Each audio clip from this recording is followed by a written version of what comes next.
दो बहुओं वाली सास। सरस्वती के दो बेटे हैं। बड़े बेटे राम की शादी रज्जू से हुई है और छोटे बेटे श्याम के लिए लड़की देखने का सिलसिला जारी है। एक दिन रज्जू की माँ का फोन आता है और उसकी सास फोन उठाती है। हेलो, कौन बोल रहा है? दूसरी तरफ फोन पर रज्जू की माँ लीलावती बोलती है। हेलो समधन जी, मैं लीलावती बोल रही हूँ, रज्जू की माँ। अरे नमस्कार समधन जी, कैसी हो? बहुत दिनों के बाद याद किया आज। यहाँ पर तो सब कुछ ठीक है, बस मेरी तबीयत थोड़ी खराब है। अगर बुरा न मानो तो एक बात बोलूं? अरे कैसी बात कर दी आपने समधन जी, आपकी बात का बुरा क्यों मानना, बोलिए बोलिए। मेरी कुछ दिन से तबीयत ठीक नहीं है और यहाँ पर मेरी देखभाल करने वाला कोई नहीं। क्या आप रज्जू को कुछ दिन के लिए मेरे पास भेज सकती हैं? ठीक है, हम रविवार को रज्जू को छोड़ जाएंगे। इतना कहकर सरस्वती फोन काट देती है और अपनी बहू को आवाज लगाती है। रज्जू, ओ रज्जू, जल्दी यहाँ आना तो। क्या हुआ माँ जी, कुछ चाहिए था क्या? अरे नहीं, कुछ नहीं चाहिए। अभी तुम्हारी माँ का फोन आया था, उनकी कुछ दिन से तबीयत खराब है, वो तुम्हें बुला रही है। राम को फोन करके कह दे कल की 2 ट्रेन की टिकट करा देगा, मैं भी जाऊंगी तुम्हारे साथ। इतना सुनते ही रज्जू राम को फोन करके सारी बात बताती है और 2 टिकट के लिए बोल देती है। शाम को खाने के टेबल पर सब रज्जू के जाने की बात करते हैं। तब रज्जू का देवर श्याम कहता है, भाभी आज बहुत खुश लग रही हो, मायके जाने की इतनी खुशी, उफ। खुश क्यों ना हो देवर जी, कितने दिन बीत गए अपनी माँ से मिले, और इस बार तो मैं 1-2 महीना रह कर ही आऊंगी। जब आपका मन करे तभी आना। अच्छा एक बात तो बताओ, वहां से क्या लाओगी मेरे लिए? देवर जी, कहो तो देवरानी ले आओ। वैसे भी सभी घर वाले चाहते हैं कि आपकी जल्दी से शादी हो जाए। श्याम शर्मा जाता है और चुप हो जाता है। इतने में राम कहता है, रज्जू, तुमने जाने की सारी तैयारी तो कर ली है ना? कपड़े तो रख लिए ना? थोड़े गर्म कपड़े भी रख लेना, वहां ठंड होगी, और जल्दी आने की कोशिश करना। ठीक है, मैं जल्दी आने की कोशिश करूंगी बस। अगली सुबह दोनों जाने की तैयारी करने लगी। राम उन्हें स्टेशन छोड़कर घर वापस आता है। कुछ घंटों बाद रज्जू और सरस्वती गांव पहुंच जाते हैं। रज्जू अपनी माँ को देखकर बहुत खुश होती है। माँ, आप अपना बिल्कुल भी ध्यान नहीं रखती, कितनी कमजोर हो गई हैं आप। अब बेटा क्या ध्यान रखूं, उम्र भी तो हो गई है, ये बीमारियां तो लगी रहेगी। बहन जी आइए आइए बैठिए, मुझे बहुत अच्छा लगा कि आप भी यहाँ आई। अगले दिन सरस्वती अपने घर वापस जाने लगती है तो लीलावती से कहती है, बहन जी ध्यान रखना आप अपना, आपकी तबीयत ठीक हो जाए तो आप भी रज्जू के साथ आ जाना, रज्जू के बिना तो घर सूना सूना लगेगा। अब सरस्वती अपने घर आ गई और घर की सारी जिम्मेदारी भी उस पर आ गई। एक दिन वो कपड़े धोकर छत पर सुखाने जाती है। बाल्टी में से टपकता पानी सीढ़ियों को गीला कर देता है और नीचे उतरते समय रज्जू की सास यानी कि सरस्वती देवी का पैर फिसल जाता है और वो गिर जाती है। ओह, अरे मेरी माँ मर गई, मेरा पैर तो गया। लेकिन घर में कोई नहीं था। सरस्वती जैसे तैसे अपने आप को संभालती जाकर कुर्सी पर बैठती है। वो अपनी बहू के बारे में सोचती है, अगर रज्जू होती तो मुझे संभाल लेती और घर भी संभाल लेती। अब घर के काम कौन करेगा, मैं डॉक्टर के पास कैसे जाऊं, बहुत दर्द हो रहा है। जब राम और श्याम घर आते हैं तो अपनी माँ की ऐसी हालत देखकर वो जल्दी से डॉक्टर को बुलाते हैं। डॉक्टर सरस्वती के पैर पर पट्टी बांधता है और उसे आराम करने की सलाह देता है। राम कहता है, माँ आप बस आराम करो, मैं रज्जू को खबर कर देता हूँ, वो कल ही यहाँ आ जाएगी।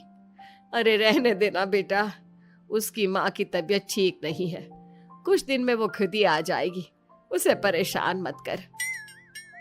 माँ अब हमें श्याम की भी शादी कर देनी चाहिए, कभी घर में कोई ऐसी परेशानी आती है तो कोई तो होगा घर संभालने वाला। आप और रज्जू की घर के काम काज में मदद भी हो जाएगी। कुछ समय बाद श्याम की शादी सीमा से हो गई। लेकिन सीमा ने तो आते ही घर में क्लेश शुरू कर दिया। वो छोटी छोटी बातों पर लड़ती और उसे देखकर रज्जू का भी बर्ताव बदल गया।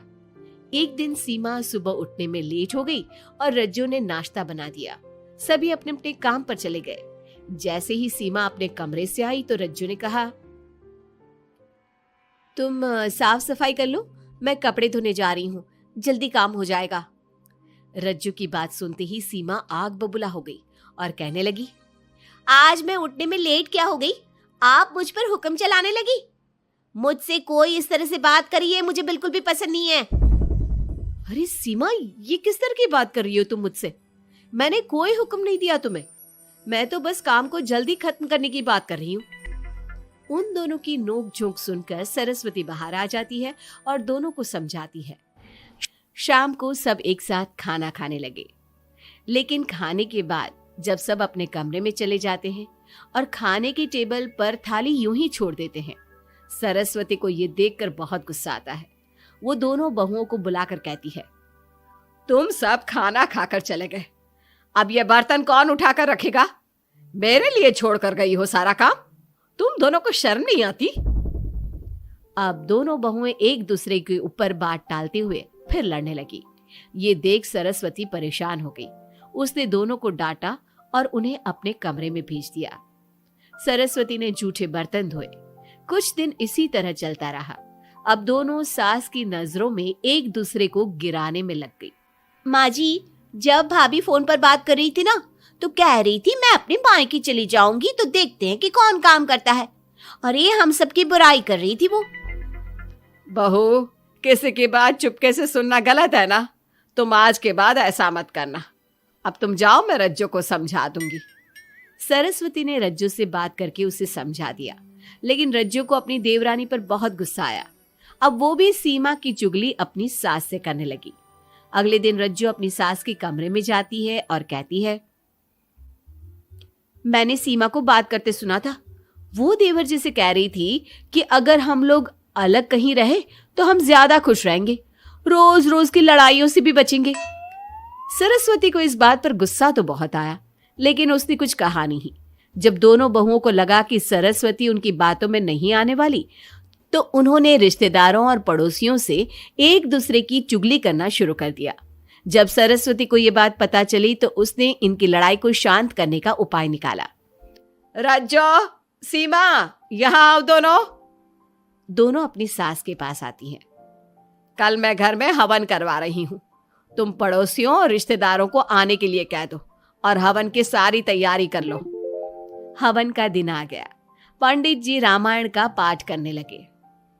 माता सीता से महान कोई पत्नी नहीं। उन्होंने अपने पति के लिए सारे राजपाट, सुख सुविधाएं त्याग दी।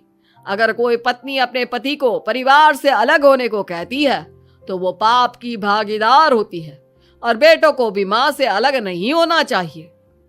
सीमा पंडित जी की बात बहुत ध्यान से सुन रही थी और उनकी हाँ में हाँ मिला रही थी। ऐसे ही रामायण का पाठ अंतिम सीमा पर आ गया, जिसमें विभीषण के बारे में बताया गया था।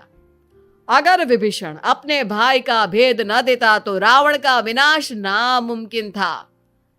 पूजा खत्म होते ही सीमा बोल पड़ी, तभी तो मैं कहती हूँ परिवार में आपसी प्रेम होना बहुत जरूरी है। लेकिन मेरी सुनता कौन है इस घर में?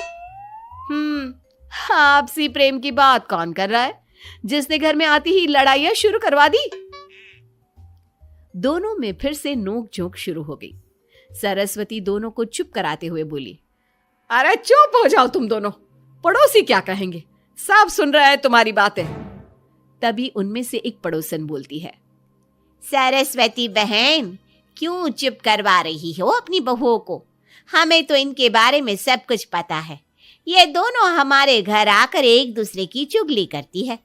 तुम्हारे घर की हर छोटी से छोटी चीज पता है हमें। आंटी जी, हमने अपना समझ के आपको कुछ बता दिया तो इसका मतलब ये नहीं कि आप सबके सामने हमारी सास से हमारी शिकायत करेंगी। आप तो सबसे बड़ी चुगलखोर हो। सीमा की बात सुनकर सभी पड़ोसन उन्हें बुरा भला कहने लगी। उनकी बातें सुनकर दोनों बहुएं सबके सामने बहुत शर्मिंदा हुई। जब सब उनके घर चले गए तो सरस्वती ने अपनी बहुओं से कहा, अब तुम दोनों को तो बहुत खुशी होगी कि सारे मोहल्ले की औरतें हमारे ही घर में खड़ी होकर हमें ही सुनाकर चली गई। हमें काफी साल हो गए यहाँ रहते हुए, लेकिन आज तक किसी में भी इतनी हिम्मत नहीं थी कि हमसे ऊंची आवाज में भी बोल पाए। लेकिन आज तुम दोनों की वजह से ये सब हमारी बुराई कर रहे हैं। तुम दोनों ने ये सब अच्छा नहीं किया। सीमा, तुम्हारे इस घर में आने से पहले हम सब बहुत प्यार से रहते थे, लेकिन ये सब लड़ाइयाँ तुम्हारे आने के बाद शुरू हुई है।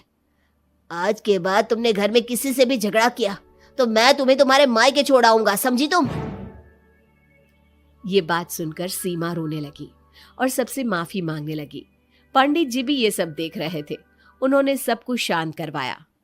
कृपया आप सभी शांत हो जाइए, गुस्से से तो बात और बिगड़ जाएगी। अगर आप दोनों बहुएं मिलकर रहती, घर की बात घर में रखती, तो कोई आपसे कुछ कहने की हिम्मत नहीं करता। आज आपको इस बात का एहसास तो हो ही गया होगा। औरत ही तो होती है जो मकान को घर बनाती है। अब भी कुछ नहीं बिगड़ा, आप दोनों प्यार से रहो। आपके पड़ोसी और रिश्तेदार अपने आप चुप हो जाएंगे। पंडित जी की बात दोनों बहुओं की समझ में आ गई।